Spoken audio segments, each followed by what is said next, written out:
бүгін екеуміз бір ерекше нәрсе жасаймыз. Анау ағашты бері алып өтіңізші. Бұл заттан қазір шежіре ағашын жасаймыз. Ол не?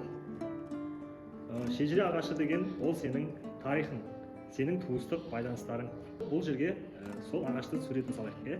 Діңгегі.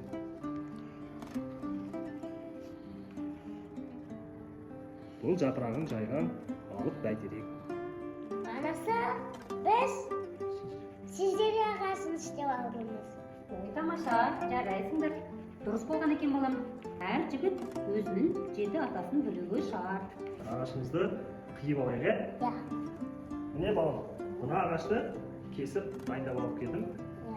Енді бұл ағашты бояуымыз керек, Жапырақтың үстін қандай түспен бояймыз? Жасыл.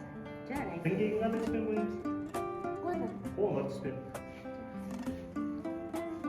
Жарайсың. Қарыз, ағамызымыз күшті бара жатыр.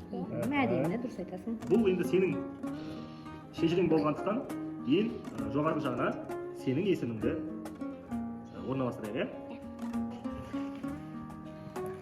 7 ата әкеден басталады. Сондықтан мен өзімді орналастырайын, Сенің атаң Бақтыбек. Арғы атаң Әлібек. Әлібек. 4-ші атамыз Нияз. Нияз. 5-ші тек атаң Қали. Қали. 6-ші атаң Дүйсе. Дүйсе. 7-ші атаң Жабы. Жабы. Мына 7 атамызды орналастырып болдық, енді қайталап өтейік.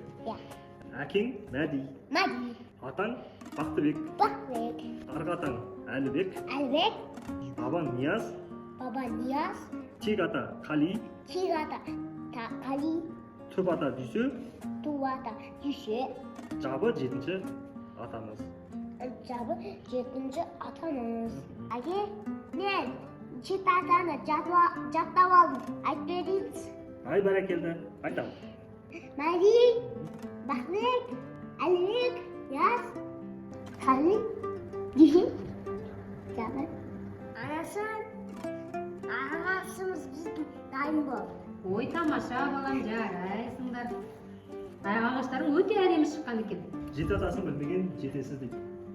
Сондықтан әрқашан өз аталарыңды, 7 атаңды жаттап, есіңде сақтап жүр. Әкең дұрыс айтады балам.